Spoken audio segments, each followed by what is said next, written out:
Hello, beautiful people. How are you guys doing? Good morning, good afternoon, good evening, depending on where you're hearing the sound of my voice from at this time, okay? This is your boy TV Anaconda reporting live and direct from the Ooniofiife's palace, okay? So the report coming out at this time, allegedly, is that Auntie IGBI, has gone diabolical on Metete as she's accused of being behind METETE'S Ordeal in Canada, and she has vowed to fight on until she backs out of her closeness or purported marriage, to her husband.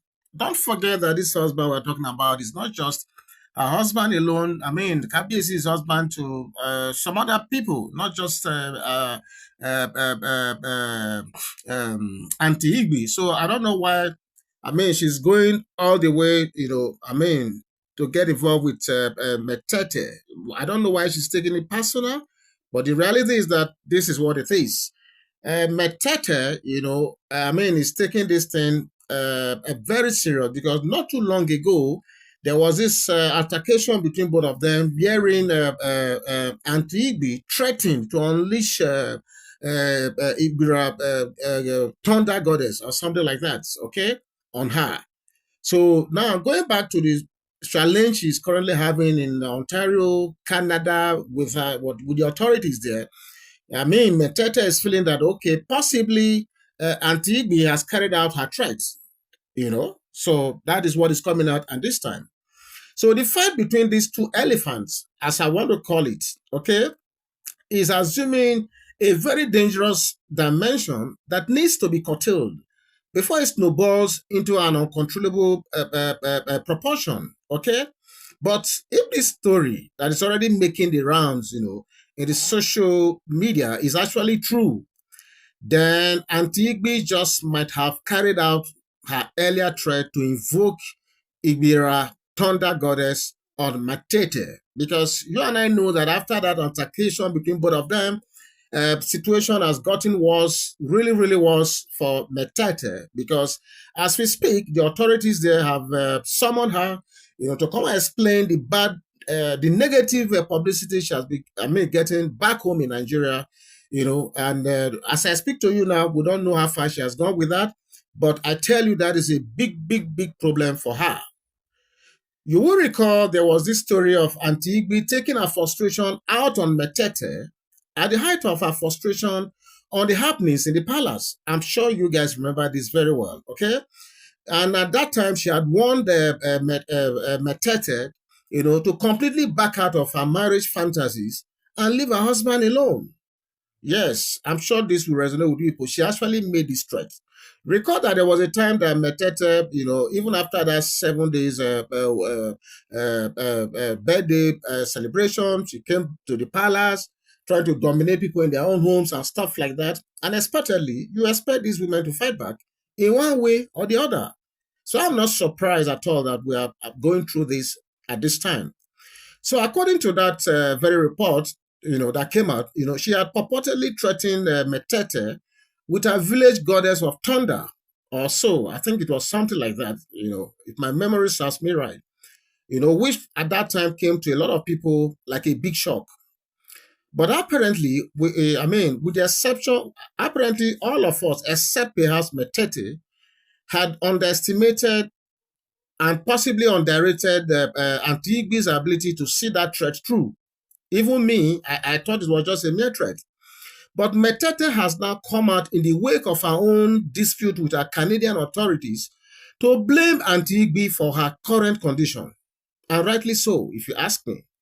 In the words of Metete, Auntie IGBI has finally carried out her threat because she's well known for her entrenched propensity for fetishness and voodoo. Wow, this is not loud though. Wow, wow. I thought this was just a suspicion in the past. But from what we are hearing now, it's looking like all this voodoo fetish we'll be hearing, there's some element of truism in all those talk and stories after all. She went further to say her proclivity for fetishness is well known around the palace, and it's a tragedy that she has not been found out by Kabiesi up to now. Omo, now wow. Now she went further, to say everyone knows that her tribe take juju as part of their lifestyle. And so, I mean, she's not surprised, that she will know, but that she should know that power pass power. Wow. Well, I don't encourage, I don't like bringing tribe to people's dispute. So this aspect that she's calling the whole tribe, the whole of her tribe, I think that is not nice enough. Okay. When you have a challenge with someone, deal with that person direct, because everyone in a tribe cannot be the same. Okay. So I think she's taking this one too far, but this is what is coming from her mouth right now. But is this juju accusation real, or it's just a mere unfortunate coincidence? I'm just asking.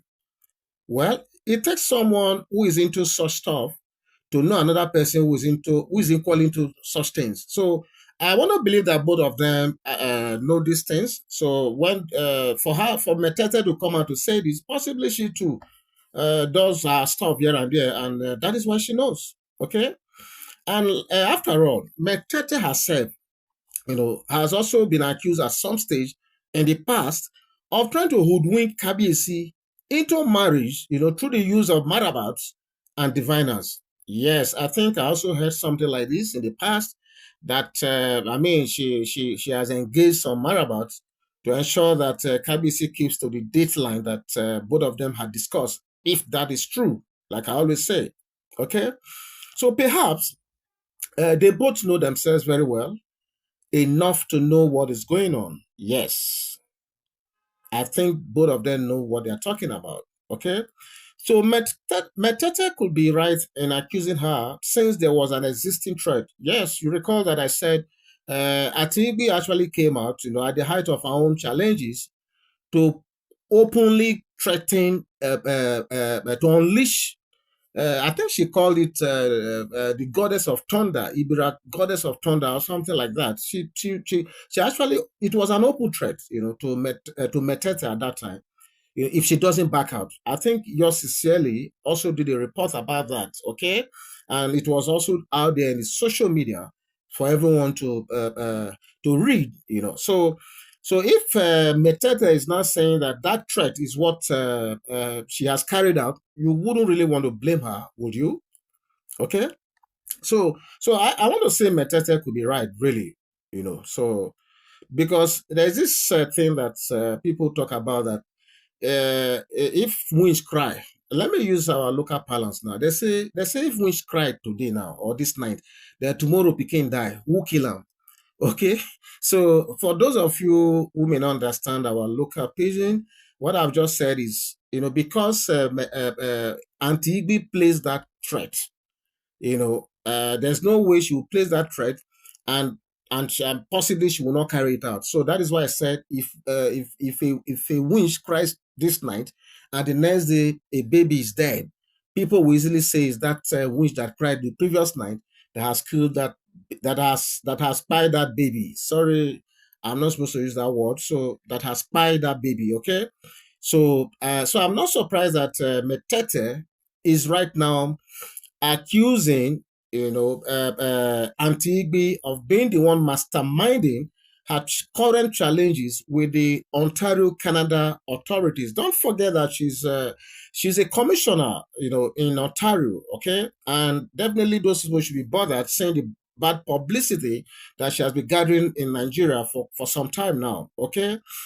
So, but where does all this leave Kabiyesi, the other Oloris in the palace, and the very image of the revered palace? Because according to the story, fear has gripped everyone and no one knows what is coming next. Okay? And this is what I always say. You see, this tension that is being created between Metete and Auntie Igbe, I mean, obviously has created tension because nobody wants to be in an environment that all you hear is the use of voodoo, juju, and stuff like that. So what they are saying now is that fear has, obviously gripped the entire palace, and it's looking like the other Oloris they are in panic mode right now, and no one knows what is to come next. Okay, so this is the story that is coming out at this time, and I just want that they should leave our dear Kabiesi alone. This man is doing so much. and it doesn't. I mean, I don't think is. I mean, he should be having all this. Okay, I really pity this man at this time, seriously. So they should just let him rest and be in that palace and let their peace reign in that palace for God's sake. So this is what came out, and like I said, if this story is true, then it's really, really, really very, very unfortunate. But then it is what it is. Okay.